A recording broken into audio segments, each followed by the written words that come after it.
Social media ഉപയോഗം വർദ്ധിച്ചപ്പോൾ ആളുകൾ എന്തുണ്ടെങ്കിലും സോഷ്യൽ മീഡിയ വഴിയേ അറിയത്തുള്ളൂ. നേരിട്ട് പോയി കണ്ടുള്ള സംസാരങ്ങൾ കുറഞ്ഞു. അത്തരമൊരു വാട്സപ്പിൽ വരുന്ന പുതിയൊരു തട്ടിപ്പിനെക്കുറിച്ചാണ് പോലീസ് മുന്നറിയിപ്പ് നൽകുന്നത്. വിവാഹ ക്ഷണക്കത്തയച്ച് നടത്തുന്ന പുതിയൊരു തട്ടിപ്പിനെക്കുറിച്ചാണ് പോലീസ് പറയുന്നത്. ബന്ധുക്കളും പരിചയക്കാരുമെല്ലാം വിവാഹക്കത്ത് വാട്സാപ്പ് വഴി അയക്കുന്നത് ഇന്നത്തെ കാലത്ത് പതിവ് കാര്യമാണ്. പക്ഷേ വിവാഹ ക്ഷണക്കത്തെന്ന വ്യാജേന എത്തുന്ന ചില ഫയലുകൾ തുറക്കുന്നതോടെ നിങ്ങളുടെ ഫോണിലെ വിവരങ്ങളെല്ലാം ചോർന്നേക്കാമെന്നും പണം തട്ടിയെടുക്കാനും സാധ്യതയുണ്ടെന്നാണ് മുന്നറിയിപ്പ് പോലീസ് നൽകുന്നത്.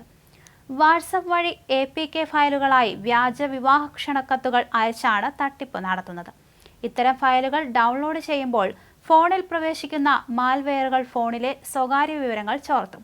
ഇതോടെ നമ്മൾ അറിയാതെ സന്ദേശങ്ങൾ അയക്കാനും പണം ചോർത്താനും ഹാക്കർമാർക്ക് സാധിക്കും. പരിചയമില്ലാത്ത നമ്പറിൽ നിന്ന് വിവാഹ ക്ഷണക്കത്ത് എന്ന വ്യാജേന വാട്സപ്പിൽ സന്ദേശം ലഭിക്കുന്നതോടെയാണ് തട്ടിപ്പിന്റെ തുടക്കം. പരിചയക്കാർ ആരെങ്കിലും ആകും എന്ന് കരുതി സന്ദേശത്തോടൊപ്പമുള്ള വിവാഹക്കത്ത് കാണാനായി ഫയൽ ഡൗൺലോഡ് ചെയ്യുന്നതോടെ ഫോണിന്റെ നിയന്ത്രണം തട്ടിപ്പുകാരുടെ കൈകളിലെത്തും.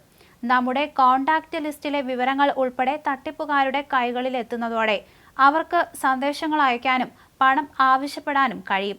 മറ്റ് സ്വകാര്യ വിവരങ്ങൾ ദുരുപയോഗിച്ച് ബ്ലാക്ക്മെയിൽ ചെയ്യാനും സാധ്യതയുണ്ട്. ഇത്തരം കേസുകൾ ശ്രദ്ധയിൽപ്പെട്ടതായി ഹിമാചൽ പ്രദേശിലെ cyber crime department DIG Mohit Chawla വ്യക്തമാക്കി. അപരിചിതമായ നമ്പറുകളിൽ നിന്നുള്ള ഫയലുകൾ ക്ലിക്ക് ചെയ്യുമ്പോൾ സൂക്ഷിക്കണമെന്നും അവർ മുന്നറിയിപ്പ് നൽകുന്നു. അത് അയച്ചത് ആരാണെന്ന് ഉറപ്പാക്കിയ ശേഷം മാത്രം ഫയൽ തുറക്കണമെന്ന് പോലീസ് ജനങ്ങൾക്ക് മുന്നറിയിപ്പ് നൽകുന്നു.